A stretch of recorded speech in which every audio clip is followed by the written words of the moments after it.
Cut. Take two. Cut. Take two. Okay. Welcome to the Prepper and the Prophet. This is a bonus reel for you. First, this is a regular episode, but we're up. Yeah, look, homework, man. I was so tired yesterday afterwards. I went to sleep and nobody would go to sleep. But today's topic today is growing up in America. Which we had to do no research on whatsoever. Because we've lived life. And I think it's interesting to have a take on two Black women who grew up in America, middle class, lived a decent life. In the North. In the North. Technically, I'm the South, but it was the South. DC. We don't count the Mason-Dixon line no more. Technically, I'd be just above it because DC, Maryland. I was born in Washington. DC, that is. So I'm gonna take the lead because the prepper is still waking up. I'm a little more awake than she is. Hold on. More coffee. I need a gallon bucket. I need to be tapped right into my vein. There you go. So the prophet grew up in the DMV or the DC, Maryland, and Virginia area. And more specifically, grew up in Fort Washington, but was born in Washington Hospital Center. That's like saying here in Atlanta, I was a Grady baby. I was a Washington Hospital Center baby. And I was the firstborn of Scarlett Hampshire Robinson. Well, let me put respect on my stepfather's name. And I only say stepfather because it will be confused if later on I tell you my parents passed 10, 11 years ago. But Scarlett Robinson and Robert Hatcher, both.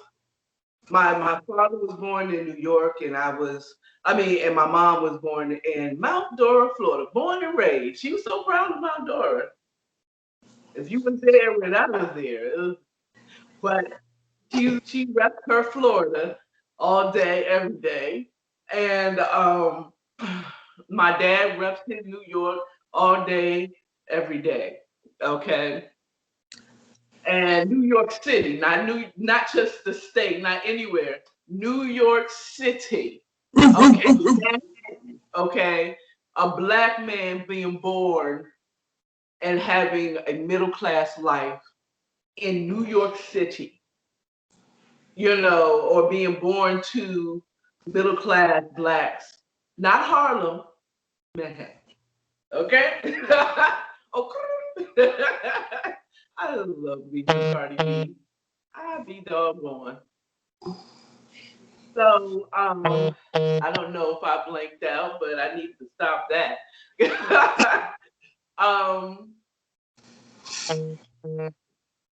Look at here, telling me we busy.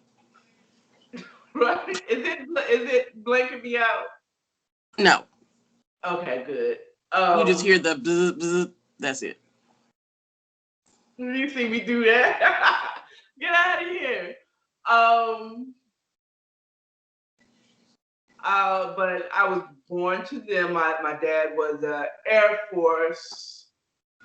Not when I was born. He was well out of it. My mom, she was a data processor.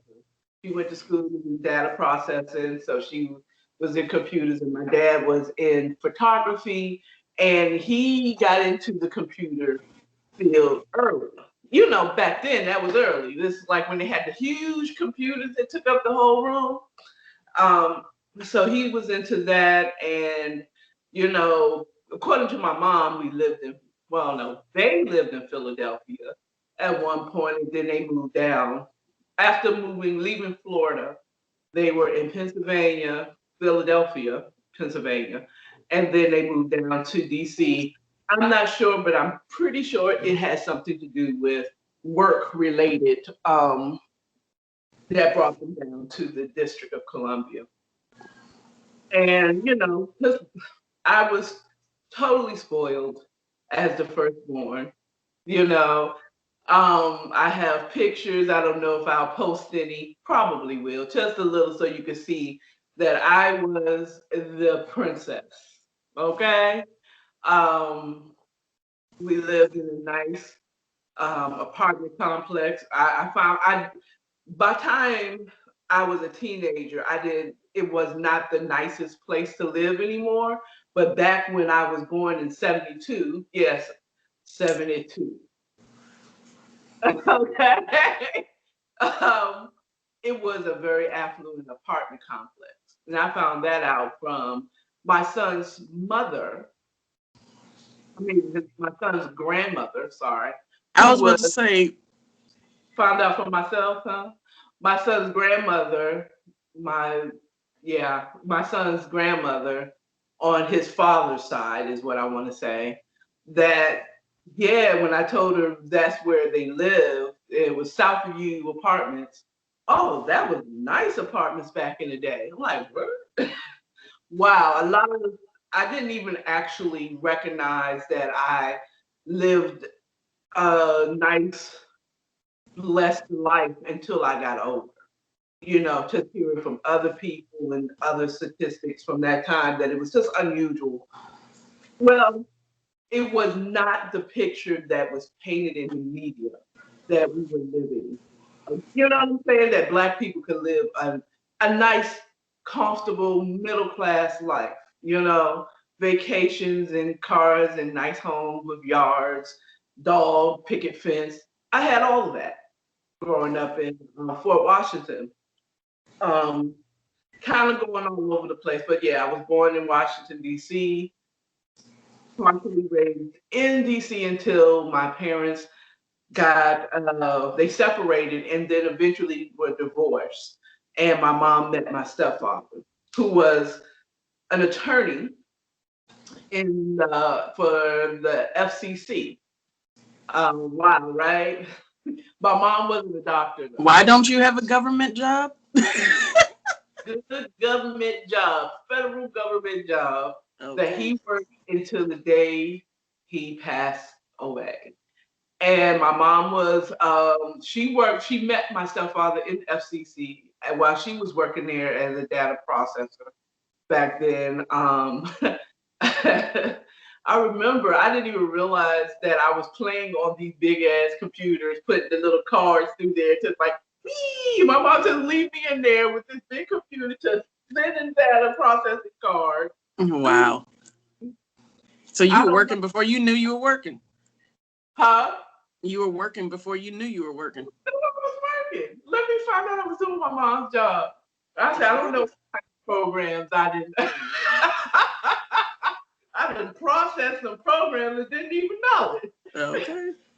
We have smartphones because the car was in there. But but even then, even at a young life, I think the roughest part of our life, my life, was when my parents initially separated. My mom went back to Mount Dora and then came back because she had gotten a job at FCC. And we lived in Southeast DC on Ainger Place. Wasn't the best neighborhood, but I don't recall any like gunshots at night or fear of me playing outside because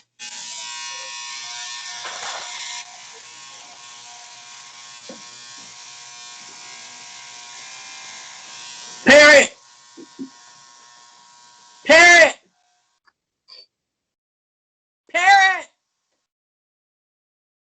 get on my nerves. We're gonna have to cut this part. Hold on. Okay. Oh shit, the door is closed.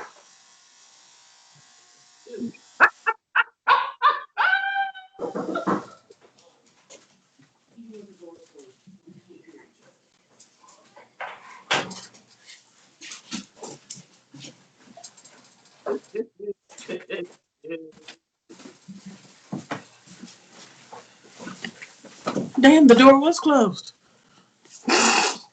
And What? still heard, I'm like, cut it out. Okay. He's doing the hedges outside. No, trimming his face. Those were his clippers. His old set of clippers. He has this set of clippers he loves, he will not let go of. And the shit sounds like louder than a lawnmower. And I'm like, okay. When you said the door's closed, I thought he was outside, but you mean No, the bathroom door, because I was telling them to close the bathroom door, and I went to the bathroom. The door was closed. It was just that loud. I'm like, hey, you know, do what you want. You're editing this one. You can cut that out if you want. I So would cut that out. So my mom and my stepfather met at FCC. They dated a while. And, you know, I remember, I mean, like I said, the shortest, the roughest part was when my parents separated, my mom and my father, Robert, separated. That was the hardest part. And apparently I was a huge daddy's girl. So I don't remember crying or anything. You know, like I don't recall feeling sad, Mm-hmm. but maybe I blocked that out. You know what I'm saying? It's possible, yeah. I do remember my dad being there. But yeah, I mean that I don't recall feeling sad. Just knowing the only sadness was when we went back to Mount Dora and we lived in my grandmother's shack. I hated that place.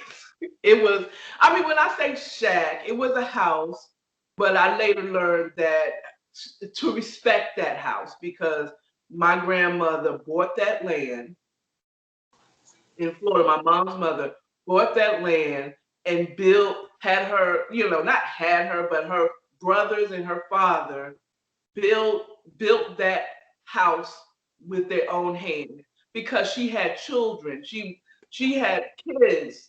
She had like 12 kids. Two of them passed before growing up, you know, so she had kids and she needed a place for her and her children. She couldn't live with her parents like that. I mean, I think she was married twice. So she like in between her marriages. I'm blowed right now because our stories are so similar. Wait till you hear mine. Yeah. And that's the only, I mean, but I love my grandmother, but well actually I did I could like take her or leave her. Okay. She seemed mean as a little kid. Mm. Okay. But I understood as I grew up that she was an alcoholic, and that was something my mom really concerned herself about. Not going to tell that story, but you know, my mom found out why she drank so much. Um, then when we went back, because my mom got the job at FCC, this is after having my brother Kelsey, whom I asked for. You know, I don't think they literally, because my parents were separated at the time. My mom got pregnant with Kelsey when she accompanied my father to his grandmother's funeral because she had passed. And, you know, they were still technically married. And because she knew his family, she wanted to go with him Right. and reunite, have sex, a baby appears. You know what I'm saying? Mm-hmm. Which is my mom's dream. She told me she always wanted to be a mother and a wife. And from a very young age, and she got that. and five of us. Eventually, five of us. But skipping back to FCC, meeting my stepfather. I remember. I don't know why or when it actually happened. Because at this point, we had moved from Angel Place because he started. Mm-hmm. She lived there. She got the house bug, so she bought a house in Suitland, Maryland. And I remember him more there than in the apartment in Southeast DC because he would spend the night over there. And they got married while she was still living in the house, and he had a townhouse in Southeast. So I do remember going over his place and thinking like it was awesome because he had a loft bedroom, and I don't think he used it as a loft because it was just him.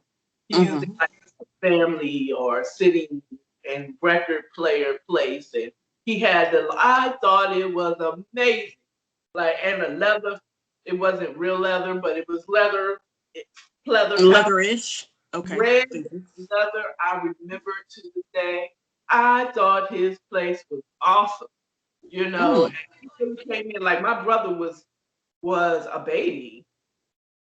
He was literally a baby. She came back to DC, and I could tell that origin story maybe on Mother's Day or Father's Day. We can do that as far Mm-hmm. as how parents met and everything. But then he moved in with us, and I remember making the decision to call Jerome, my stepfather, my dad. I said, well, he's married. I don't know if it was before or after they got married, Mm. but I remember being laying in my bed and thinking, well, if they're getting married, then he's gonna be our dad. He's gonna be my dad. My brother's a baby, so I couldn't have been speaking to him. You Mm-hmm. know, well, yeah, I was 5'6". Kelsey was maybe no, no. Kelsey was a toddler when they got married, like 2 or 3. So maybe I was 6 or 7 when they got married. Mm-hmm. Because he's 5 years younger than me. Yeah. And making the decision at that young age, like he's my dad now. But never forgetting about my father. So, we moved from there to Fort Washington after they got married, maybe after a year of them being married. And we moved out to Fort Washington. At this point, she had already had William, my middle brother, my stepfather's first child. And he was a baby when we moved to Fort Washington. And then came my sister, which I was exceedingly happy because I was outnumbered with the guys there, 2 brothers and a father, and it was just me and my mom. So the sister was like, yeah, yeah, we got another girl. And at this point, I was counting our dogs, Funky, as as the female. Just like this, 3 of us were even now. But once my sister was born, it's 3 of us now. Ha! And then they went out with my baby brother Malcolm. So I mean, like I lived a very nice life. I went to a very good school in Fort Washington. Um, I mean, I won't say it's top of the line, but it was damn sure better than my kindergarten school in Southeast DC at what was it, Staten Elementary, yeah, Station Elementary School. Um, I remember getting lost. I didn't get lost. The bus driver dropped me off at the wrong school. I didn't know. I don't even remember feeling lost, like I was in the wrong place. But my mom told me that story. But yeah, robbed me, and I think it was the daycare school. I hated daycare. Oh, Yeah. I mean, like it was okay, and I still have memories of. them like the cereal. They had the different choices of cereal. Then they had the container that had all the cereals mixed up. Like, why would you do that? But I mean, like, it wasn't the best, but it was the best. It was good. I wasn't. I've heard stories. I was been harassed at babysitters between my mom remarrying and then eventually becoming a stay-at-home mom. Um, Going to babysitters and their children would harass me. I'd be told to go take a nap in the bed, and then the son would come in and never molested me, but would bully me and then like tell me to get out of his bed. But I was told to go to some type of harassment. Um, Skipping forward to the beginning of my teenage years, and well, a little bit in my elementary school. I think my biggest issue or was never financial, even though my parents raised us like we were broke as hell. I mean, not so broke that we were getting generic But candy. you lived below your means. You weren't like in debt, Right. acting like you were rich and all that. Okay, gotcha. We were a regular middle class. We weren't driving BMWs, even though my stepfather was an attorney. We weren't doing all of that like the people around me. You see them driving nice cars and stuff like that. We had a Caprice Classic station wagon. Okay? I love those things. A Caprice Classic, the old Nelly. Was it the one with the wood sticker plant panel on the side? No, we did not have that. I But had it that was one. a fake leather, acrylic, whatever it was on the thing. But we had that. But we had so much fun in that vehicle driving to and from Rochester because we visited there a lot because that's where my stepfather was from.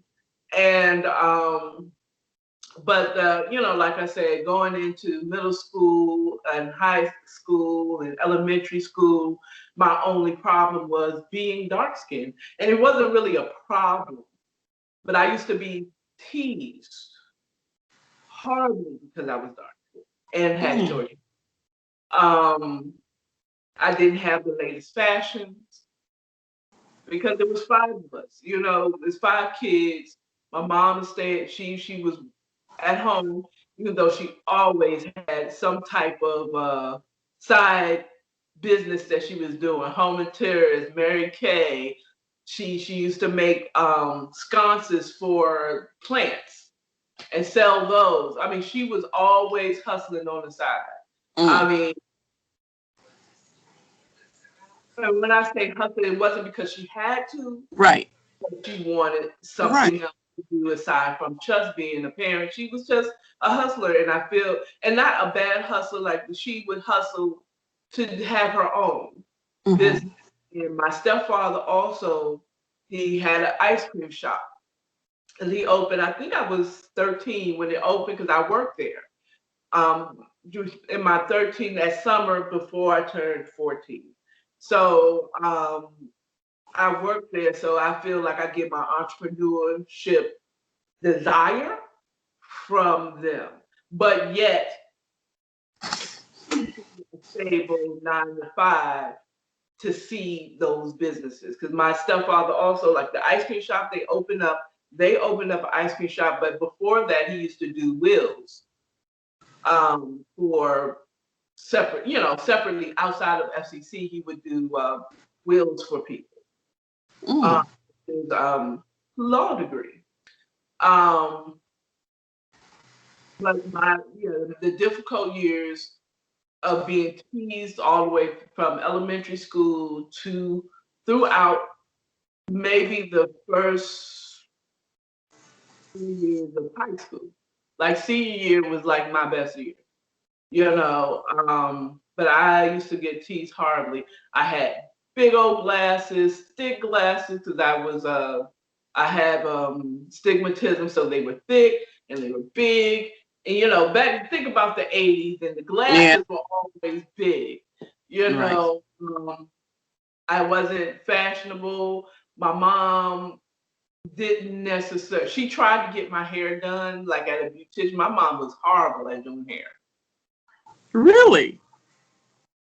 Wow. I remember the majority of my life is two struggle braids going back. Mm. My whole life, and my hair had been short my whole youth. Really? I remember my mom got tired of doing my hair, so she cut my hair. Oh. And I remember her telling me that's what her mom did with her oldest sister. And I don't know if it was that she was tired or my hair was so damaged, or I don't know, because she barely knew how to braid hair. Ponytails. I didn't really have long hair, like she did when she was a kid. I had short hair. Mm. And I remember getting a jerry curl. I hated the jerry curl because they did that because she did it to help my hair grow. It Mm. did not. I had the Luther Vandross tight, dry. I was never, and I hated that bag on my head. I hated it. I hate spraying it. I hate leaning on anything and leaving an oil spot on it. I absolutely hated it. So when I was going into high school, I I cried. Please don't give me another jerk curl. I don't want a jerk curl. um, I got a regular perm, going into high school, 13, 14 years old. Well, 14 because my birthday's January. So, of course, going into next year, I was 14. So, but yeah, I got teased horribly. I mean, the love in the house was fine. I struggled with, I would see a pretty girl in the mirror, but when I went outside my home doors, no one saw pretty. You know what Mm. I mean? So I struggled a lot with my self-esteem. And also being growing up in those days, children are seen and not heard. So, no one really cared about, I mean, like they cared, they loved us, they took care of us. I lived Mm. a very blessed life as far as,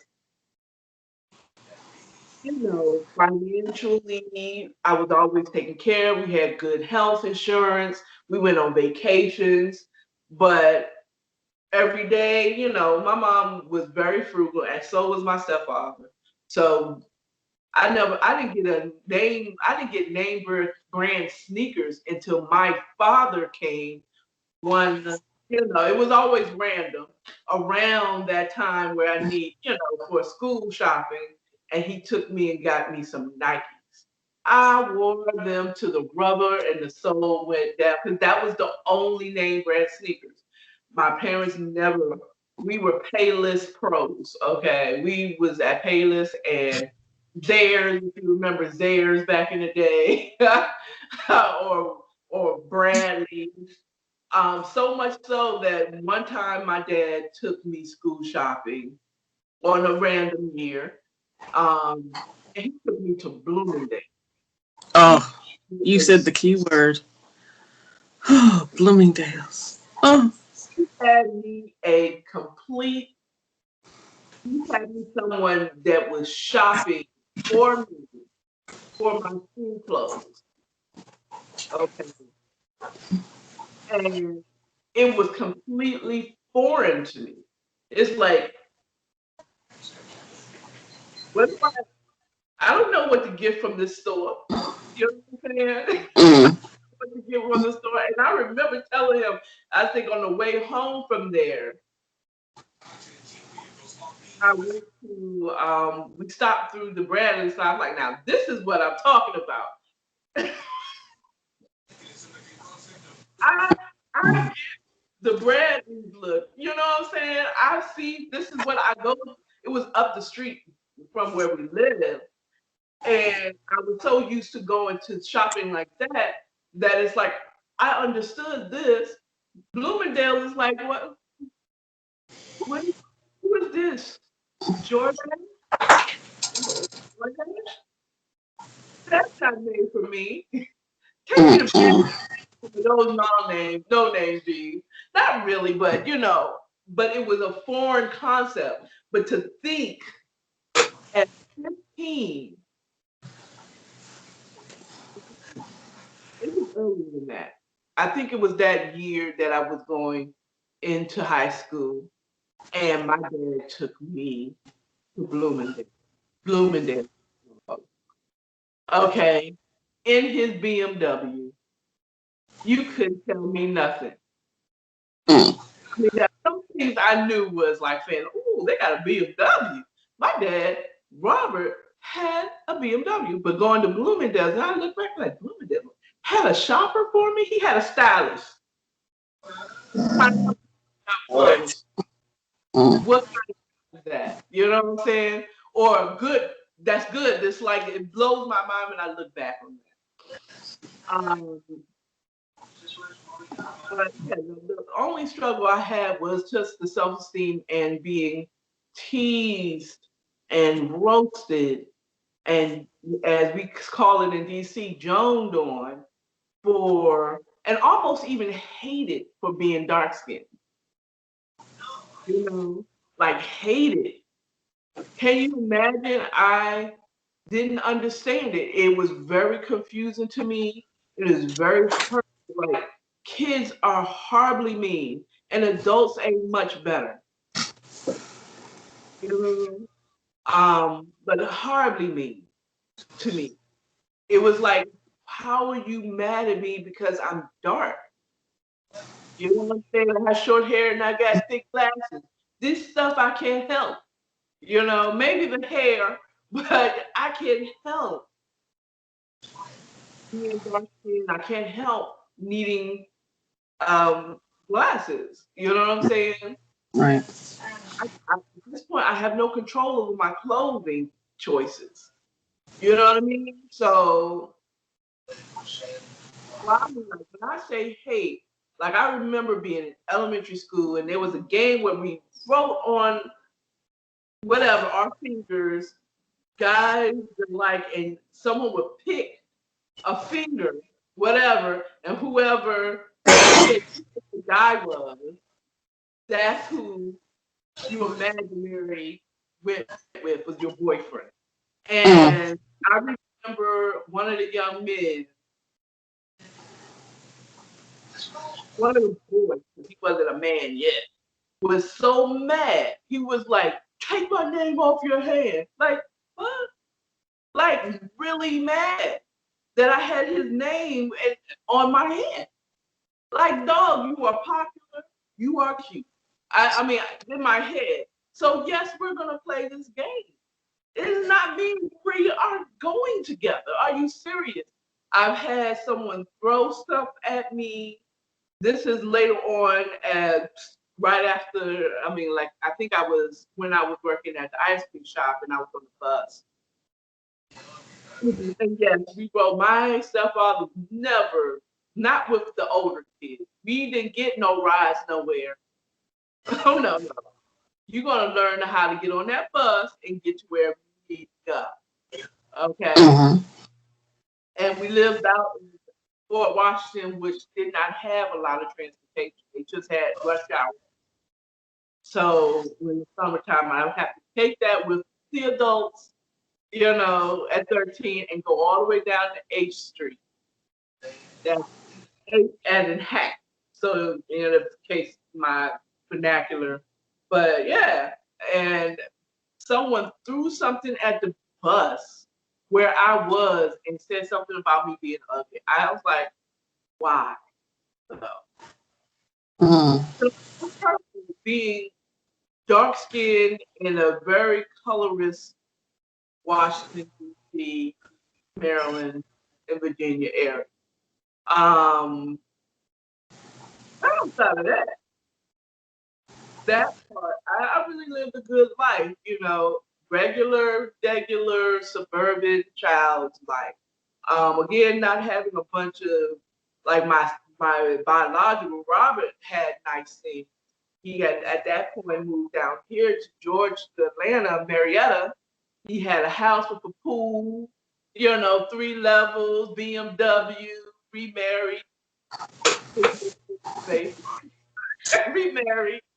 Well, I won't say his mistress. I cannot confirm or deny. Allegedly, mistress. Um, but he was living a good life, and it felt like we were struggling, but we really were not. You know what I'm saying? We just lived a regular life. Went to a good school, graduated. I was an average kid. Um, but highly sexualized, I say. My first sexual experience was at 14. It is a horrible story. I don't feel like crying this Sunday morning. Yeah. Yeah. um, but they did what they did. You know what I'm saying? Yeah.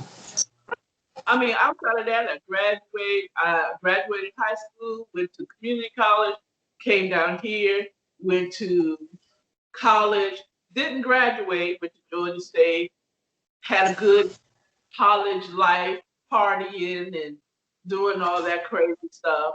My first college experience, my father paid for it all.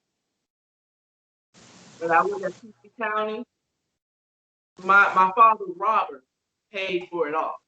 You know what I'm saying? And part of when I moved down here with him and my stepmother at the time, the Cab College, she paid for everything. I couldn't get. I tried to get in without him. I don't know what he said, but he went into that registrar's office and came out. Okay, you registered. I don't know what he said. Okay, but he got me in to the Cab College, and I eventually enrolled at Georgia State. Left, had a child, came back in 2003. And I've always seemed to gravitate towards living in middle class lifestyle. Always seemed. So, outside of that, I've had a very blessed life. I had two fathers. Who can say that? Because I never thought that my dad, Robert, didn't love me. I could always call him. I could always, reach out to him. Always he wasn't actively in my life, but I can always get to him. You know what I'm saying? Um, and then I had my real dad who I said real dad because he raised me. Right. He went through the hard times with me. You know what I'm saying? And because of because of my stepfather Jerome, I am who I am. Oh. And we're almost at the 40-minute mark. But his family took me and Kelsey in as if we were his children. Right. Right. So Jerome made me who I was. I kind of credit him why I even went into law. My father Robert, because he suggested it when I was in college, and I really didn't know what I wanted to do. He suggested it, but I already experienced a legal like mind, Even when we argued, it was always case closed. So, because of him and my mom, Scarlett, I am who I am on a board mostly, I'm here because of Robert. He had influence, but my heaviest influence was Jerome and Jerome. Yeah. And the Robinson family in Rochester. So that is pretty much it from my standpoint as a Black woman growing up in the United States of America. To be honest with you, I knew there was racism, but I don't feel like I experienced racism, like hard racism, like Jim Crow type Yeah. racism Yeah. from white people, to be honest with you. From Caucasians, I didn't really experience too much. Maybe if I look into it, like maybe that's the reason why I didn't get that job because I actually, unfortunately, I hate to say it though, it was my people that treated me different because I was dark. Yeah. You know, And that um, hurts. That that hurts because I know how you feel because, yeah, I pretty much had a similar experience throughout my life, and I'm 48 now. I've had more white people help me than black people. 49.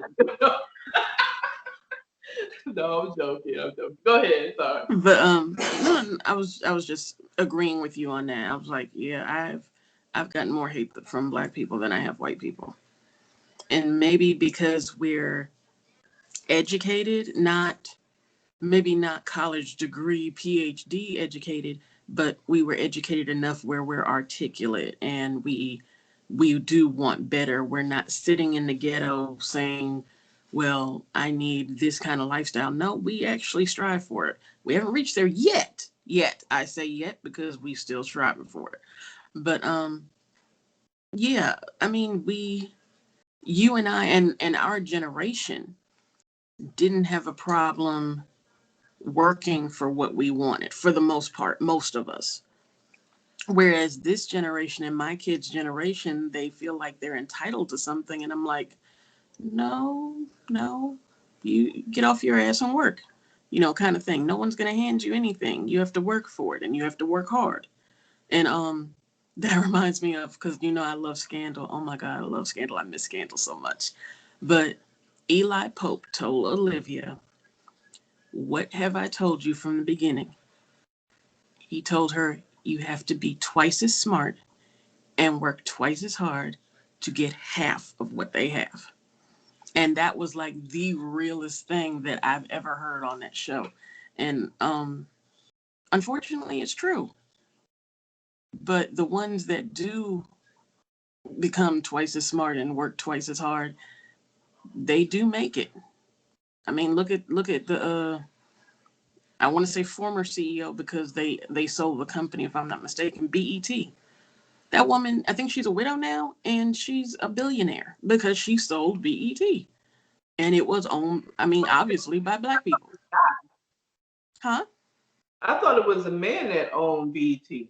It was, but didn't he die? And no, if I'm not mistaken, now I have to do research. If I'm wrong, people tell me I'm wrong in the comments. A man owned it.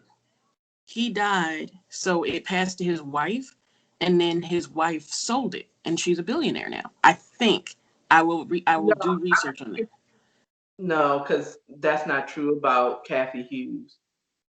Because Kathy Hughes, TV One and Radio One, Mm-hmm.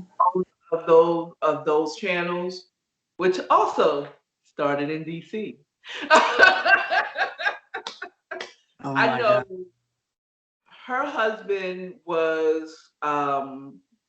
If you ever watched the Petey Green story, um, as much as I've been hurt by my people, I love black cinema, black writers, black everything. I'm black everything. I'm an Everything. Oreo. I just look black on the outside. I love my people. Don't necessarily like living around ghetto black Amen, Jesus. Lord have mercy. people. Woo. I mean, but I know some things about our culture we're loud, but so are Mexicans. I mean, other cultures Actually, or they're not. Well, it depends. If they're throwing a party, yes. loud. Because You I know, live in a pretty I have our mixed neighborhood. moments, but The ones that's loud, we always throwing a kickback or something like that. But when I'm talking about ghetto, I'm talking about always loud, every moment of the day. Gunshots and drug deals and drinking and hanging out on the and out on the corner or in front of the buildings or on your stoop. There's hanging out on your stoop during the daytime hours and taking your ass inside, whatever. But then there's hanging out and just being loud and rude and not caring about other people's, you And know. eating on the street. Oh my God. My biggest pet peeve, even when I was little, how kids would come outside with a plastic cup of cereal and milk and be eating. And I'm like, why didn't you eat in the house? I don't know why that was such a pet peeve of mine. I I couldn't remember being stand it. outside when we were having a cookout or something like that, or we was at I'm the talking car. about once I moved to the South, because I mean, I don't know if we're going to get a chance to get to my story. It's like 46 minutes now. Um, but Or yeah, no, you're fine. You're fine. Um, I guess this is where I could start my story now. I was born December 12th, 1972, to uh, Lenny Simmons Stephen and William Stephen. Lenny was from Mobile, Alabama, from the South, like yours. My father was from Port of Spain, Trinidad, West Indies. Um, his mother, from what I understand, I'm just going by what I was told. I don't know. I am not doing Ancestry.com because, yeah, that's giving your DNA to the government, and I'm not doing it. I'm sorry. But that's just my opinion. I am a conspiracy theorist. Um, he, his mother died when he was 2 years old, giving birth to his younger brother, who also eventually died. Um, his family there took his two older sisters because they were old enough to work, and they left him in an orphanage along with his brother, which I said, eventually, I think shortly after died. Um, yeah, he pretty much grew up in an orphanage. Um, Told me a lot of horror stories about that. And at 16, he heard of Juilliard, and he always had a love for music when he was growing up. Um, he made his way to New York, not at 16, but when he got older. My father was actually a policeman in Trinidad for a short period of time. I don't know exactly how long. I'm guessing a year or two. Um, but he came to America, went to New York specifically because that's where he wanted to go, and he got a scholarship at Juilliard. Um, I remember him one of the few stories he told about Juilliard, but I remember him saying that he had a class with Leslie Uggams, and they used to snicker and laugh at her because she didn't know how to read music. That was one of the very few stories that I heard. But yeah, he loved music. He knew how to play like 26 or 27 different instruments. Always had a guitar ever since I can remember. And he would play every so often. Loved playing in the church too. Not in the original band that's always up there every week, but like when we had uh, specials or Easter programs, or they had like Parents' Day where instead of the kids going up there and doing stuff, they would get the parents to go up there and do stuff. And he always either played the drums or the guitar or something like that. Um, oh, I'm skipping all over all kinds of stuff. Um, my mom and dad met in the subway, and my mom was a housekeeper. She came to New York because in 1953, because first of all, she was living in the South, and she figured she would do much better up north. So she went to New York City. She moved in with her Uncle Willie and Aunt Martha. And I remember going to their house when I was little, and oh my God, I loved them to death. Um, she lived with them until she actually met my dad on the subway on September 5th. And the reason why I said that is because some kind of way during the conversation, she let it out that the next day was her birthday. He met her the very next day, same subway, with a birthday cake. And yeah, he pretty much wooed her. And before she knew it, they were setting a date for a wedding. And literally not quite 9 months to the day they met, they got married. 9 years later, they had me. So no, not 9 months. Somebody was coming, so they had to hurry up. No, it wasn't that. Um, my parents, unfortunately, I don't know. I don't know whose fault it was. I don't care whose fault it was. I popped up. They tried for years to have a child, and my mother even had one of those false pregnancies where she was showing symptoms of being pregnant. Even her stomach started getting a little more round and everything. Went to the doctor, and no, she wasn't pregnant.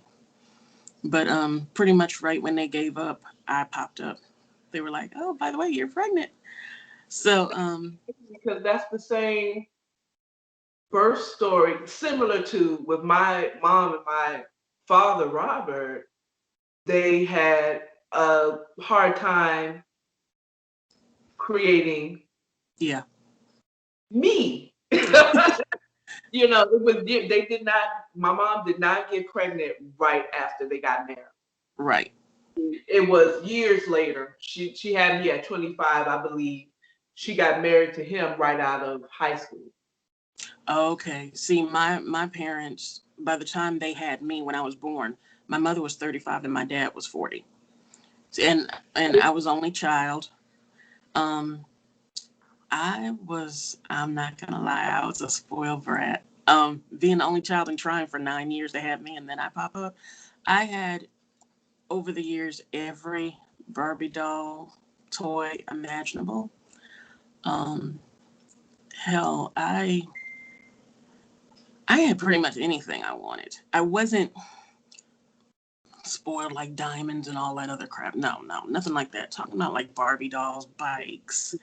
Only, huh? They had that type of money, that Bling Dynasty or whatever they call that show on Netflix. No, Money. no, You would no. have. I think they would have. I think you But I mean, we would have. shut up. Oh, yeah. I mean, because my first year is the same thing. I mean, they tried for years. It was really, it was my father. My mom said it was him. Well, your He, mom seemed real fertile after that, so yeah. it was him, but my father was in Vietnam, so Yeah, yeah.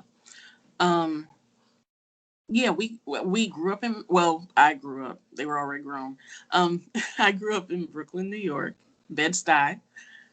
Um, Bed-Stuy. On a street that was only 1 block long. What is it with me and 1 block long streets? Like I live on a 1 block long street now. Um, St. Andrew's Place between Atlantic Avenue and Herkimer Street, and there was this huge park, literally right across the street. They would play baseball during the summer and the spring, and have reggae concerts at night and stuff like that. And our building was only 3 stories, and we lived on the third story. And I remember our landlord, the Miles. They were really nice. They were from Barbados. It was, I don't recall. Yes, there was. There was one old white man that lived on that street, but it was mostly West Indians and Caribbean people, which that was, predominant. I mean, still, from what I understand from today, a lot of West Indians, Jamaicans, Barbadians, Trinidadians, uh, uh, several different islands just kind of flocked there. Um, And unfortunately, that was the 80s when things started getting bad, where we had a couple of abandoned houses down on the other side of the street or down on the other corner. And I never saw them, but I mean, it wasn't uncommon for the mafia to dump bodies there. And my mother got held up on her doorstep in 1982 or 3. because that's when she started making plans. She's like, we're leaving New York. And my dad and I were like, oh God, no, no, no. We don't want to leave New York. As bad as it is, we don't want to leave New York. My dad and I pretty much fought her tooth and nail on that, because she, being a housekeeper all those years, and the two that I remember, the Greiners and the Guttermans, they were very wealthy Jewish families, and even in the early 80s, I mean, my mom was making hella money. My father at the time was, um, pretty much, I remember him going to flight school in Amityville because I would go with him and sit in on his night classes. Girl, that's where I mean, besides flying ever since I was 6 months old, that's where I get my love for planes, because I mean, I still remember stuff from him going to flight school, and I would sit there and listen and watch the films and listen to the instructor and go over the instruments with my dad and everything else. So yeah, he wasn't a pilot as far as, American Airlines or Pan Am. Remember Pan Am? Um, Pan Am. Yeah. But he flew Cessnas. I when he had instructions, to go actually flying in Cessnas with his instructor, I was in the little back seat. I was straight. I was good. Watching watching the instruments and watching what my dad did or what the instructor did and everything. Dude, I loved it. My childhood was fun. I loved it. And in fact, going to Amityville for his flight school, um, I remember him passing by the Amityville Horror House. When I tell you, even at the age of 7, my hair stood on end, and I had never seen the movie. I saw like the commercials on TV. You know how they would show commercials on TV for movies. I remember seeing the commercial, and I was like, oh, I'm thinking even as a kid, oh, that's fake. No, he went down the street of the Amityville Horror House, and I saw it. And when I tell you, that was one of my first, not my very first, because I had an imaginary friend. Um, we'll get into that later. But literally, my hair stood on end. I'm like, something wrong about that house. That even now talking about it, my hair is like standing on end. Like there's something wrong with that house. Um, my parents were very spiritual, um, which is where I get mine from. The the sense of having things around you, even when you can't see them, but sometimes you do see them. Um, I remember when I was about 18 months old, I had an imaginary pet. Um, it was a white, It was a pet. well, friend, pet. Um, I remember seeing it as clear as I'm looking at you. It was a long, thick, white snake with red eyes. Really? And yes, that was my very first imaginary friend. Um, It was a it fat was white it was snake. a pure, huh? Was it furry? I No, think it was a snake. like something No, when I tell you that furry. snake was at least 6 feet long, it was a brilliant white. I mean, like an albino snake, but white, white, not even a hint of yellow.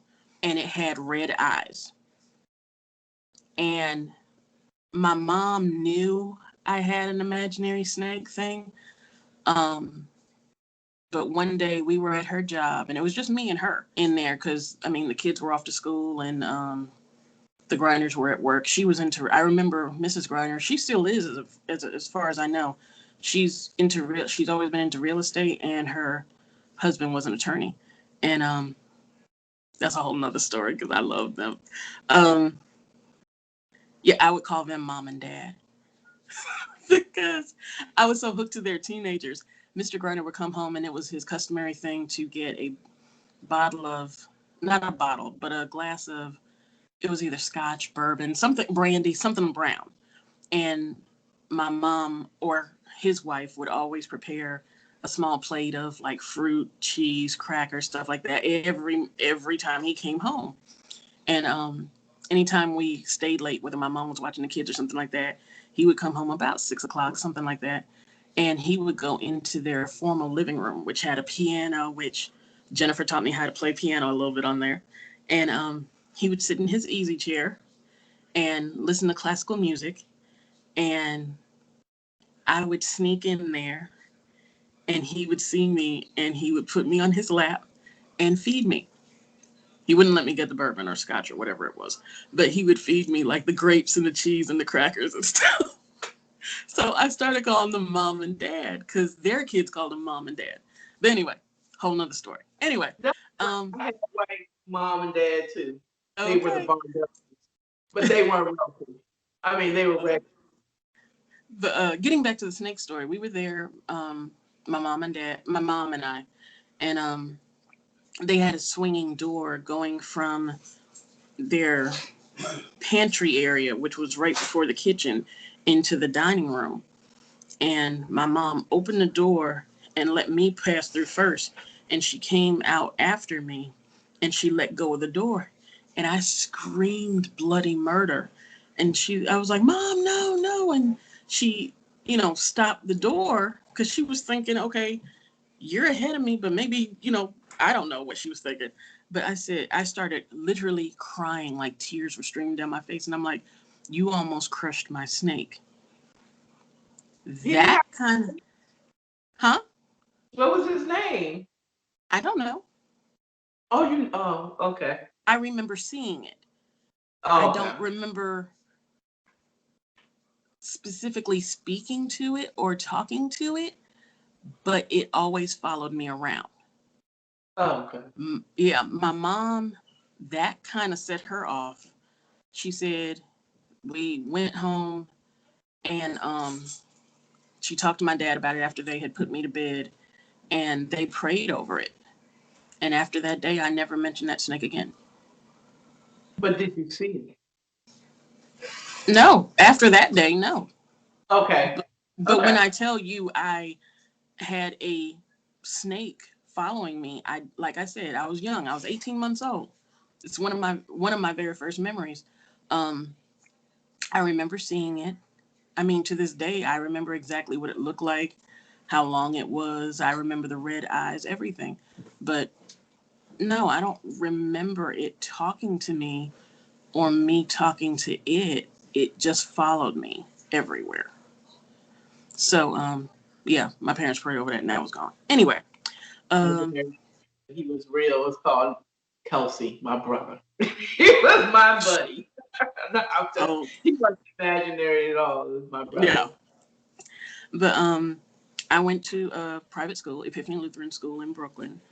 Um, so as far as the school shopping, you had brought up school shopping, and I'm like, only thing we shopped for was like shoes, because I mean we wore uniforms. It was a Lutheran school, so we had uniforms every year.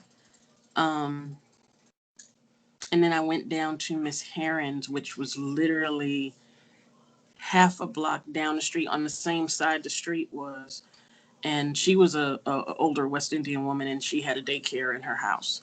And she owned the building. Her family owned the building because the first floor was the daycare. The second floor, her older son lived there, and I remember he was light skinned with a huge afro. Like Wow. not when I say afro, like the big fluffy afro, not the tight one that won't move, but he had that big fluffy afro. And Kind a of lot like of times he would have it cornrowed, yeah. And then she lived on the third floor, so they owned the building, and she used the first floor for her daycare center. And I did not like that woman. I mean, nothing ever happened to me there, but I was a mommy and daddy's girl. So the first 2, 3 days of every school year, I cried for like the first half of the day because I just wanted to be around. Because my mom and dad, I mean, me being the only child, especially, if I wasn't in school, I was with one of them, whether I was with my mom at work or I was riding around with my dad all day or something like that.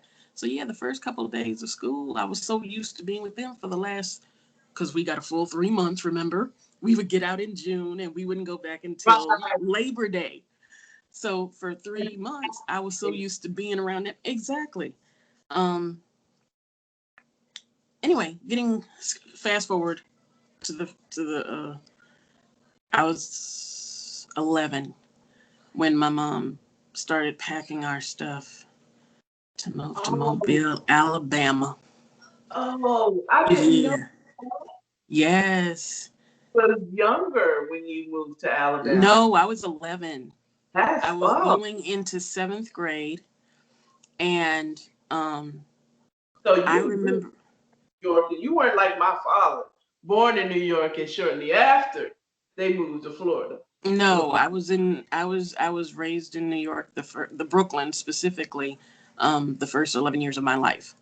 And I remember crying all summer. And my mother hired North American Van Lines. Do you remember them? Yeah. Yeah. North American Van Lines moved us. And in that 2 bedroom, 1 bath apartment, no, three bedroom, 1 bath apartment, my parents accumulated God knows how much stuff because they brought one of the really long vans, and I remember it took up over half of it. Because I mean, my parents, they weren't they weren't hoarders, but they didn't really throw anything away either. um, but yeah, I Like, mean, especially all their wedding gifts. They had wedding gifts that my parents never even used. It would like sit in the china cabinet just for it to be pretty, stuff like that. Um, parents did that type of thing. Yeah, parents did that stuff. So my mother, I guess she was like that because she was the oldest of 12 kids. My grandmother had 12 kids. She was also married twice. Um, my mother's I'm sorry, I'm going back and forth, but bear with me. Um, my mother, my grandmother, Beatrice, who my middle name is Beatrice after her. Um, she only it's funny because the generations like go back and forth. Like she only had a sister, Christabel, but Mhm. then she got married and had 12 kids. Her sister had, I think, 8. Any McCants out there? Hey, I'm probably related to you. Um, and then my mom only had 1, and most of her brothers and sisters only had 2 or 3. So it kind of skipped. And then I had 3 boys. Actually, technically, I'm supposed to have 4 kids, but um, I had a miscarriage. My very first child was a miscarriage. Um, but that was supposed to be Catherine Elizabeth because I had this love for Russian history. But it's funny how it skips. Like this generation only has 1 or 2 or 3. And then the next generation has like 12 or 8, and then back down to 1 or 2 or 3. It's just weird. I just thought it was weird. But What? Wow. yeah. So Ours kind of went down because my mom had 5. I only had 1. My brother only had 1. My sister had 2. Recently, with my nephew Wesley in the house. And Malcolm, his wife, I found out, through my sister, because that's the only way I'm gonna find out until they actually have one. But she had a miscarriage. My youngest brother, Malcolm, wife was pregnant, but she had a miscarriage. mm, mm. But Yeah, miscarriages aren't fun at all. I Yeah. didn't have nothing. I had no pregnancies before Nathan and none after him. No miscarriages that I know of, no nothing. Well, I found out I had a miscarriage because I'm Rh negative. My body thought that the baby was a virus and killed it pretty much. My immune system is that strong. And I mean, that's why I'm sorry, I'm not scared of COVID. Do I still wear a mask? Duh. I mean, it's mandatory. We go out and wear masks when we go in stores and stuff like that. But I mean, I was exposed to chickenpox like 3 or 4 times before I ever caught it. I don't get sick easily at all. Um, But yeah, I don't we know. moved. I rarely get sick. I mean, I had chicken pox as a kid. Yeah, when I was 8. I was 8 years All old when I had chicken the pox. things, like virus type of things, we call happening a lot. Exactly. But anyway, we moved to Mobile, Alabama. That And that's where me as a person, I feel like I went down. Because granted, I understand now, especially that my mom was probably in the beginning stages of congestive heart failure, and she probably couldn't get around as much, especially with the Guttermans having that huge house. I mean, they had over a 10,000 square foot house, and she was pretty much the only housekeeper. Um, but yeah, I mean, I understand why, especially when in the 80s, Brooklyn was pretty much at its worst, and she wanted to get away from that, and she didn't need anything, um, happening to either her or my dad or me for that matter. But it's so funny, and I don't know if you can relate to this. When I grew up in Brooklyn, on my block, which we all knew each other, there was one girl that at the age of 15 got pregnant. And my mother was old school. My parents were old school. Okay, you don't hang out with her anymore. When we moved to Alabama and I got in 7th grade, I remember a girl, I don't remember her name, but I remember a girl, 7th grade now, home economics class. This girl was having her second kid. There were people all around me that either had babies or was pregnant with kids. And I'm like, you took me from New York for this. yeah, I hated Alabama. God forbid me, God help me. It was, first of all, definitely culture shock. It was educational shock. It was, I mean, because I went from a straight A student down to like C or sometimes D. Because when I got there, I went into 7th grade. They were doing stuff that I had done 2 years before. I had done all this stuff in 5th grade. I'm like, I'm not doing this again. So, I mean, all honesty, and I guess it was part rebellion, half of the time I didn't do it. I'm like, no, I'm not doing it. And, it's my mother actually asked me when, she got my first report card and stuff. And she was like, what's wrong? And I'm like, I don't want to be here. That's what's wrong. And of course I didn't say it quite that mean because then my teeth would be on the floor. Because, yeah. But, Did not tell the they did not spare the rod at all. they spoiled me, but yes, I do remember getting spankings. Yeah. And those were not cool. They were few and far between, but yeah, I remember getting them. Yeah, those were not cool at all. They were not BDSM spankings at all. No, none of that turned me on at all. But It wasn't every, it wasn't very often. It's just when you got out of control. And for me, it stopped at 12. They, my mom stopped spanking and started grounding and punishing. Like, my last spanking I was up there. I was 16, and I remember exactly the day it happened. I I remember the day it happened.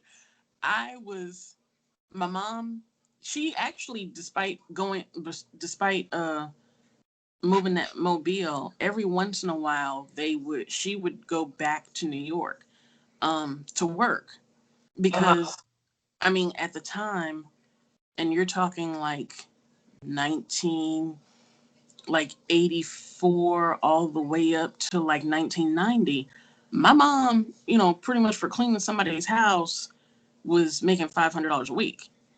And not to mention they would buy her ticket, her plane ticket to fly her there.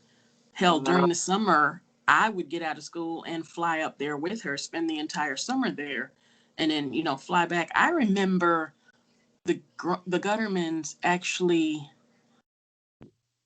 needing her because they loved my mom. They absolutely adored my mom. Um, Mhm. she worked for them for like 12 years. So they loved her, trusted her.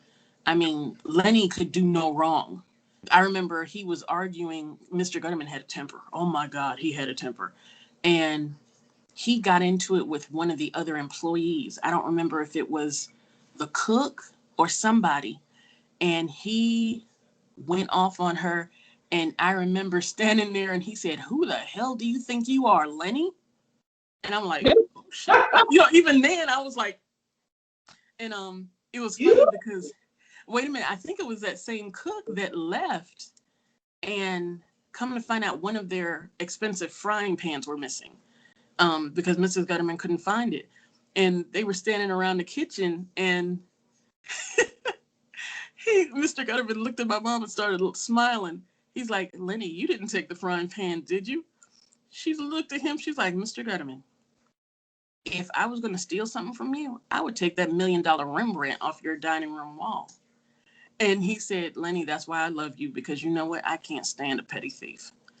And they would leave and go to Mexico, Big brother. leave their kids with her, and they had no worries at all. I mean, my mom was the bomb. I'm sorry. She was. And I mean, it's not just because she was my mom, but she was loyal, she was dedicated, she was trustworthy. Um, I wish I could be more like her, and she was very ladylike. And I'm sorry, but I miss her. Oh my God, I miss her, and I wish I could be half the woman she was. And I feel like I fall short a lot. But I'm sorry. She No, show died in feelings. I cried yeah. too. Um I lost my parents some time ago. That's another story. But she died of congestive heart failure. The same thing that I have. Um when she was 58, and it was 96. January 10th of 96 I lost her. And I had lost my dad before um November 11th of 1994. So pretty much when I was just about over my dad's death, then she died. And me being an only child, and I'm yeah, yeah. I mean, they literally, to being older, but the same thing happened with my mom and my stepfather. yeah, My father passed, and then shortly, like a year later, almost a year, almost to the day, it was maybe 2 weeks yeah. earlier in March. I mean, it was in my dad, Jerome, passed April on Easter 2010, Easter Sunday. Wow. And like your mom, he had an illness that he was battling. He had a tumor on his spine that, you know, from radiation and chemo treatments started to affect the rest of his body. Mm, And he eventually was paralyzed from like from the neck down. He could use his arms and hands, and he eventually passed away many years after when they expected him to pass. yeah. But then shortly the next year, shoot, we found out like 3 months later that my mom had fourth stage pancreatic cancer, and we lost her. We lost her in March of 2011. But I had the opportunity to spend time with her, Hmm. uh, unlike with my stepfather, because we were all kind of spread out except for Kelsey and well, actually the two girls. Rachel was in Hungary or Spain, and I was in Georgia. But Yeah. And Yeah. everybody was home except for me when my mom passed. But Yeah. yeah, the same situation. Like I Yep. don't know, I don't know if my mom passed or dad came back together. Like, come on, Okay. you cannot live this life without me. Okay. Or, but yeah, Yeah. And you know what? And it's funny because like I said, my dad passed before my mom, and he didn't say it in front of me, but she told me later on. He was in the hospital. He had an abscess. He was a diabetic to the where he had to take insulin shots, but he had gotten an abscess on his thigh, and it had spread. And because he hated doctors, hospitals, everything, and I mean, my mom pretty much had to force him to go there, and they had done surgery as far as lancing it and all that other stuff, and some kind of way he went into cardiac arrest and everything. But before that happened, um my dad had a dream that he was standing in the clearest, coolest water that was so still, and he was standing in the middle of it by himself, and he had told my mom that dream. And both of them being spiritual, they kind of knew what it meant. They just didn't know as far as timing. And when my dad went in that hospital, that was one of the few times I ever saw him cry.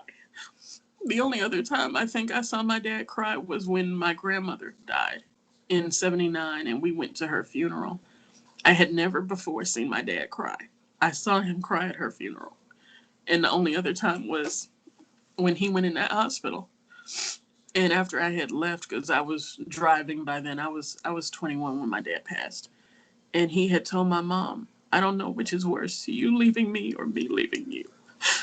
And they both knew they would go around the same time, I guess. I don't know, but I think it was best, and God knew what was best, and He took him first because my dad wouldn't have been able to handle it. My mom barely handled it, which is when she started deteriorating. Um, when she was finally diagnosed with congestive heart failure, her heart was 5 times the size it was supposed to be and only working at 5%. They didn't expect her to live 24 hours. And she told the doctor, she's like, "I have an unshakable faith in God. I'm not going anywhere until I see my grandkids." And I was 9 months pregnant, literally 9 months pregnant with JJ, my oldest. And he was late. He was supposed to be born December 5th. He didn't come till the 25th. And she lived to see, they both lived to see uh, both JJ and Darian. And by the time my mother passed, I was 6 months pregnant with William, and I told her a couple days before she passed, I said, because we already knew. I mean, we didn't speak on it, but we already knew. And I told her, I said, I'm gonna name this one after Dad. I'm gonna name him William. And she's like, he would like that. He would like that a lot. So she didn't get to see William. Neither one of them did. But she knew it was a boy, and she knew his name was going to be William after my dad. So, yeah. But yeah, William, my son's middle name. how funny is that? But That's funny. My only child, and I named him after my brother, who was named after my dad's stepfather's uncle. oh wow. Well, see, my name, I never legally changed my name because technically, as the only child and a girl, technically the last Stephen. So, which is why, I mean, I could have not given them their father's name because yes, I've been married before. Um, I gave JJ James Stephen as his middle name, so it kind of carries on the name, kind of sorta. And yeah, he hasn't named none of his kids Stephen yet, which is kind of pissing me off. But hey, but yeah, Lord, I skipped all over Mobile, didn't I? Well, I hated it so much. So just hated it so much. I just skipped all over Mobile, my years in Mobile. And I mean, anytime somebody asks me what did I want to do with my future, and I'm like, I'm leaving Mobile, Alabama. And sure enough, the opportunity jumped up in 2000. I literally almost had no money, but I hauled ass. And I have been back once or twice since, like only for a long weekend, only because I missed the beach, which is where I spent most of my vacation. And yeah, I haven't been back to Mobile since 2005. Shut up. Sorry, those were one of my dogs. Uh, but yeah, the only thing I miss about Mobile is the beach. That's it. I mean, yeah, that's pretty much it. I mean, I love my family. Don't get me wrong, but you know what? We have social media now, so I don't have to go see them.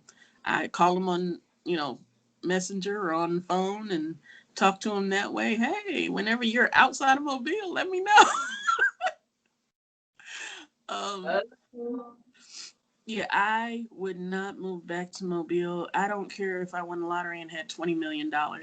One of my houses will not be in Alabama at all. Alabama, Mississippi, or no, pretty much Alabama or Mississippi. Because as it's ironic, I love the South. I mean, I lived in Atlanta for 5.5 years. Hell, I love the Midwest compared to Mobile, even though, yeah, Kansas was kind of hard. There was nothing to do in Kansas. Oh my God. I'm like, who the hell moves to Kansas? But I lived in Junction City, Kansas, for 2 years. I couldn't wait to get out of there. That was almost as bad as Mobile. Um, Lived in Philly. Well, not Philly, but right across the water in Morristown, New Jersey, for 2 years. No, I lived there for a year. Yeah, well, a car came to see me when I was in Jersey.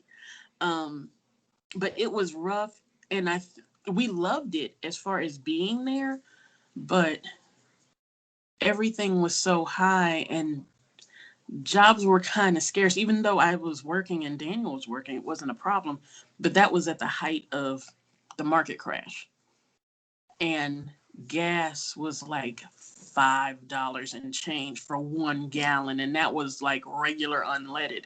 If it was any other year, that was like 2007 to 2008. If it was any other year, we probably might still even be there. But it made it that much more difficult to be there. And I'm going to show you how good God is. I would go to the library and I would be looking up, places and things and stuff. And I'm like, we just have to get out of here. And I'm like, I'm thinking we need to go back south because the south is cheaper. And, we were kind of like, we don't really want to go back to Atlanta. So what are we going to do? And I literally on a map and put my finger down and I looked, I'm like, we're going to Memphis. He's like, Memphis. Okay. And 12 years later, we're still here. And honestly, you've been anywhere. I remember like, you're still in Memphis, huh? Yep. That's one of the yep. In fact, yeah, last year 12 years would make it. Well, no, because you got to count Alabama home. I visited her in Memphis too, by the way. Yes, she has visited me in Memphis, and we went down on Beale Street, and we were like, "This is it." No, I actually really had a good time. I really liked Beale Street at the time, right? Where it was like the New Orleans. It was Bourbon Street in Memphis. Yeah. But you know what? But it pissed me off. Remember the bar? I think it was the last bar we went to, Cosmopolitans. And then we went in there and they didn't serve Cosmopolitans. They were like, "How do you make those?" I'm like, "Where did you get your name from?" Is the magazine? This is the magazine. It's not the drink, though. Apparently, because he was like, he had to look it up. And he was like, what if I'll make you something else, and if the first one will be free, and if you like it, then you could do that. I'm like, it's not a Cosmo. And I was all into Sex and the City then, so yeah, Cosmopolitans were my thing. drink. It's the name of the bar. It's a bar. Right. It's amazing how some places don't know how to mix a drink. That's a popular drink, though. It was like the most popular drink back then. That was what, 2009? It was a Everybody year was after we had been here. Yeah. uh, Oof. Jesus. face and hat wearing. I still got pictures. Do you? Yeah, I sure do. I sure do. I sure do. I sure did. That's interesting how similar our lives Our were. lives were. Yeah. And then we met in 2003 and like hit it off right away. And we've been best friends ever since. I have followed her, well, not literally, physically followed her from Atlanta Yep. to Kansas Kansas to Philly. to Well, Philly, Jersey. Jersey, Philly. That And was then it's to Memphis. Philly. It's like being in the DMV. And, yeah. It's literally Morristown. If you're not from there, Morristown is literally you go down the street and within 15 minutes you've crossed the bridge into Philadelphia. So it's like right there. In fact, yeah. How long did it take us to get to Atlantic City from there? Like 45 minutes? Exactly. And it wasn't far at all. Oh wait, I do have that picture of Chop standing in front of the 4040 Club. I do still have that picture. Yeah. But, I said, wasn't you in Camden at one point? No. Were The whole time we lived in Morristown. Oh, okay. Where's Now we Camden? drove up to Camden is like farther north, like going towards New York, isn't it? I know Trenton is right nearby, and during the daytime hours, we barely stopped for stoplights because we were like, oh hell no. Trenton was bad. Trenton reminded me of Brooklyn in the 80s, but at least you could stop at the red lights. Yeah. Oh, We accidentally ended up, just, how Chop and I always get in the car and we just randomly just drive around. And like the first week we were there, we were just randomly driving around. Next thing we know, we were in Trenton and I'm like, and he's looking the same way. And I get to a stop sign and he's like, just go through it, go through it. And I was like, we hauled ass out of Trenton and we're badasses. Don't get me wrong, but not that bad. that old school movie, Vacation. I can't remember it. National Lampoon's Vacation. Yes. And they went through, what was it, Cleveland or St. Louis? Yeah. He's When like, they, yeah, no, when they that's the same way Trenton was. Mm-mm. we remember that scene. We used to watch that movie. Oh, this is the other side. This is culture. This is, different races and stuff. And then you hear the gunshot in the screen. He's like, roll them up.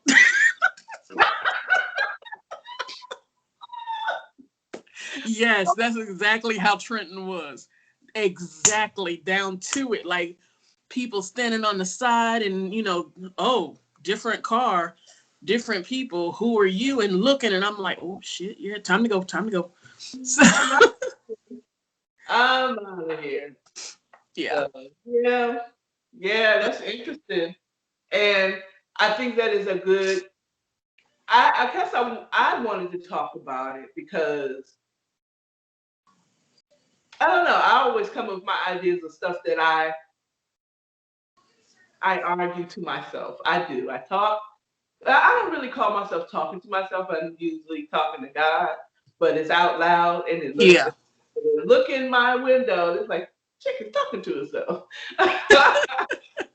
But yeah, I think that was good because so oftentimes we think because we're Black or the way how we look now or where we are in our lives now makes it seem like I don't know nothing about no ghetto. Not really. I mean, I know they exist, but I don't know about living in projects. Yeah, like not trying to be funny. When I lived in Brooklyn, first of all, my parents were overprotective, but I mean, literally, Marcy Projects was less. I think, if I'm not mistaken, less than a mile from my house, and I never went there. I I mean, granted, I walked up and down Fulton Street because, okay, my block is here. Here's Atlantic Avenue. Herkimer Street is right here. And if you go across Herkimer Street one block, that was Fulton Street. And I would walk up and down Fulton Street specifically to go get pizza or ice cream, which is how I ended up being a fat kid. Because until I was 8 years old, I didn't gain weight. I was a skinny chick. I was close to anorexia, but I wasn't. I was really skinny. Let's put it that way. And then my cousin came to visit for a summer when I was 8, and we practically lived in Baskin Robbins, getting pints of ice cream almost every day. And yeah, that's when my weight came on. So yeah. And then she would eat 2 hamburgers, and I'm like, oh, if she can eat 2 hamburgers, I can eat 2 hamburgers. And yeah, that was the biggest mistake my mother ever did, allowing my cousin to come to New York. Because, I mean, shit went downhill from there. As far as weight, right? As far as I weight learned and, ice yeah. cream too when my parents owned the ice cream shop, and I worked in the ice. So ice cream. Okay. What was my snack? Ice cream. Girl, I still cannot turn down Baskin Robbins mint chocolate chip. I would polish off a pint of that at least 4 days out of the week. Yeah. Yeah. Younger, I was able to burn it off easier, but ooh, ice cream. Look, I don't eat ice cream that often anymore. Really? Used to. I still do. In fact, I just had some night before last. Even in the wintertime, yes, I will eat some ice cream. And my oldest son is actually the same way. I told him, he's like, what are you eating? I'm like, vanilla ice cream. He's like, oh, I want some ice cream. I hated anything with nuts and raisins and all that. Yes. All day. It made sense. I'm chocolate. I eat chocolate. I like chocolate cake. Amen. Girl, what you talking about? Cake, lemon cake, chocolate frosting. Yes. But yeah, but it's like me on the other hand, the closest that I might have known about projects is passing them by. Exactly. I didn't in Fort Washington. We live nowhere close to a ghetto or a project at all. What was it? Prince George County? You grew up in? Prince George County, yeah. I loved it when I was there. Oh my gosh. I loved it. Nowhere close to a hood. I mean, it was a neighborhood. Like sidewalks and grass and yard and the closest, the next neighborhood over was the rich neighborhood. You know what I'm saying? So I didn't grow up. I mean, like I said, the closest one is when I lived in Southeast, when we lived on Angel Place, but that wasn't even a project. It was just an apartment in a area because it wasn't that bad back then. Right. Of course, the 80s when crack came along. Right. That changed a lot of places, yeah. It changed a lot of places that was borderline hood to all the way ghetto. All the way, yeah. And middle class was lower middle class. I mean, you know what I'm saying? It was either lower middle class or upper lower class kind of thing, yeah. Whatever. And drugs, I didn't even see drugs until I was an adult. Me too. I did not smoke weed until my parents had passed and I was 23. First time I ever tried weed, I was 26. My mom and I, because especially once I turned, it was funny because back then we were able to drink at 18, remember? Right. The legal drinking age was 18, and by the time they changed it to 21, I had just turned 21. So I was like, hey, I can keep drinking. But it wasn't even about drinking because alcoholism also ran on my parents' side of the family. That's how my mom lost my granddaddy. He died when she was 6 years old from cirrhosis of the liver. So I never got to meet my granddad. And I guess that's how my grandmother married the second time. But alcoholism kind of ran in the family. So my mom and I would sit around and drink wine coolers, Bartles and James, stuff like that. Seagrams. Yeah, back in the day. Zima. I was a Oh, Zima girl. I was so into Zima. I my loved Zima. Yes. God. I mean, like my first drink was probably when I was 19. I was here in Mhm. Georgia. I did drink when I was home when I first got out of high school. That I had my first drink, which was a cooler. That's all I know. Coolers. Yep. And then your first drinks are always something that you've heard a lot. Like my Yes. first drink was gin and juice, if I can recall correctly. Like I Really, ordered. really, my first drink was a rum and coke. And that's because my dad would go back and forth to Trinidad and he would bring rum back from Trinidad. And, except for the occasional sip here and there, or he liked Manischewitz Concord grape. That's about that, and rum from Trinidad was pretty much all that he would drink. And I mean, except for an occasional small sip here and there that my dad actually gave me, he would never give me like a full glass. Like I said, literally a sip. But yeah, I don't even call that alcohol. My first alcohol was like wine coolers with my mom, and I was like 18 then. From a Zima. It's like I could drink a beer like drink, but it's not. I don't know. Exactly. I hated beer. I My still parents hate beer. my parents did not drink. My mom didn't drink. My stepfather would drink beer. I was never like beer. Maybe I sipped it a little when I was a kid or something. Beer is nasty. Oh, and Um, before y'all say anything, yes, I have visited her. I have met Jerome. I have met. you did. That's right. Yeah, when I came to DC. When Yeah, Chuck and I came to DC from when we were living in Jersey. that's right. Sure That's did. so they didn't drink. I mean, like I didn't grow up around drinking, and my mom, because my grandmother was an alcoholic, or she drank a lot. Yeah, she was alcoholic. She didn't drink that. She didn't drink at all. So I didn't grow up around drinking a lot. So my first reference to an alcoholic cocktail Was was probably hip hop. so right hip hop talking about gin and juice, and I drank Heineken because I hung around with a bunch of New Yorkers, and that's what they drink as far as a beer. Right. That was the only beer that I would drink. No Bud, nothing, no whatever. And my first weed experience was, I think I was 21. And me and Mary have been best friends since. Okay? I mean, like, I dove all the way in after that. No, Uh, I never smoked that much. And in all honesty, the last time I smoked was, oh my God, I don't even remember. It was at least 5 years ago, if not a little bit farther back.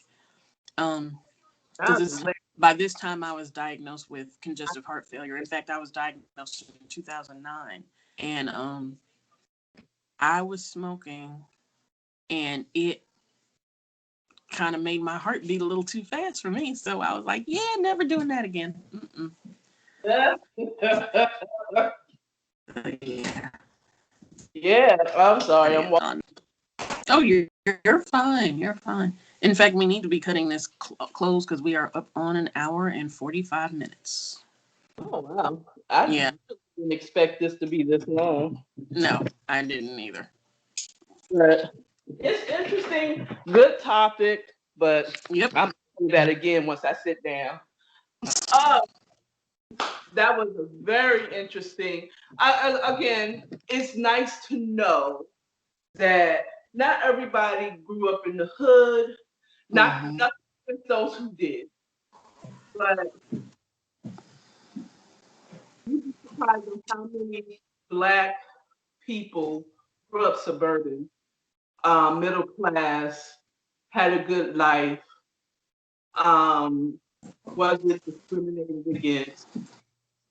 Um, though we recognize that there is, I know we recognize that there is racism, systemic racism Definitely. in this world that probably has prevented us from being more than what we are. But one thing someone said just last night, I was watching it, and they asked, like, how many Black people is living in a house that has been passed down from their parents or their grandparents, and you'd be surprised nowadays. Now, I can't speak about back in the day. Actually, I can't, because yes, my sister lives in a house that was passed down, paid off by my mother. My parents had. My brother is living in a townhouse in DC that my parents paid off.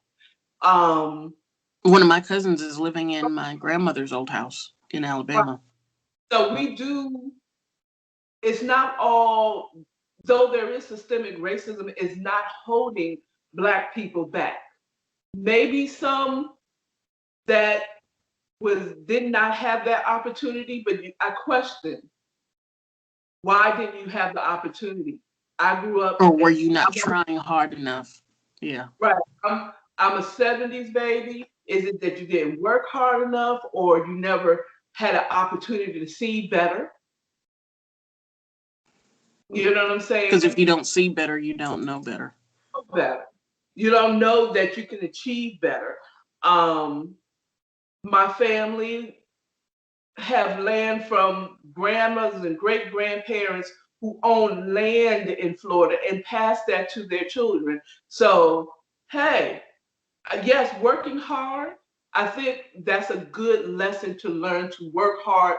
Whether you have to or you feel like you have to, I do have the same. I grew up knowing and believing that as a Black woman, I would have to work twice as hard to get the respect and to a level like the counterpart. Do I say counterpart? Those that are white or Caucasian, or have a lighter hue than me, skin than me. But and that was a choice, because I don't really believe that I work any harder than any other person. I do agree that our children should be entitled, but I also feel that some of it is like, I don't think it's fair that I should have to work more than someone that is Caucasian to get it. I should be respected for what I do. And a lot of those white people don't work hard at all. It is nepotism that gets them, and then oftentimes gets the house and the land and the wealth of their parents. And there's nothing wrong with having nepotism within us, but also teaching a good work ethic in order to maintain it, and giving grace to them when they mess up, because white people mess up too. It's just we get it harder than they We do. get it harder, right? They mess up. They mess up. They make stupid decisions. I made stupid decisions. My son has made stupid decisions. Lord knows I've made stupid decisions. We've all made stupid decisions, but it's not all that, because I decided that I want to smoke weed in college, I end up in the ghetto. Right. Or because I didn't aspire to be the next whatever, that all is lost, I live in the ghetto. No. There is prosperity in our community as Black people. Still work hard, but don't work hard thinking that you're trying to surpass anybody else. You achieve what you came to achieve.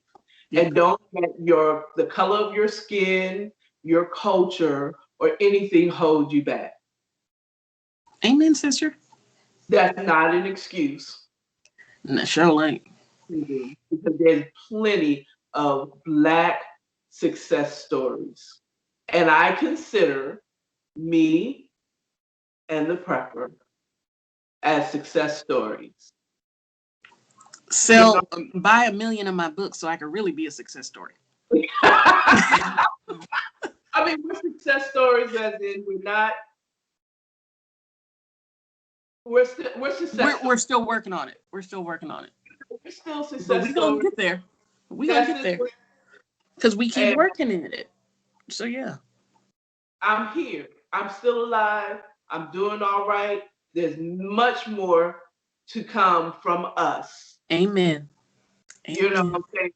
So yes, we've succeeded. We've lived life, we made stupid decisions, and we have bounced back from them. Dusted ourselves off and got right back up. Sure did. Still do. Don't fall for this. The man got his foot on our necks. Please don't fall for that. Please. God, have a brain. Don't keep using excuses. Get up off your lazy ass and do something. I don't care what it is, but just do something. Don't sit on your ass waiting for somebody to hand you shit. Okay?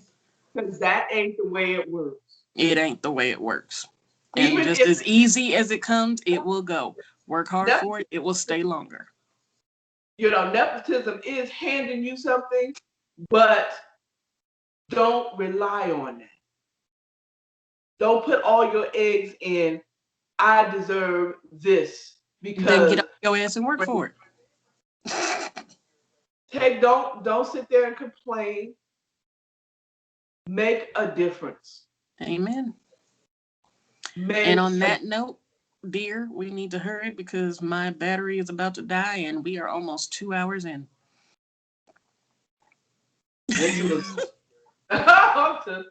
Yeah, when I started yawning, it's like, oh, we've been on here for a while.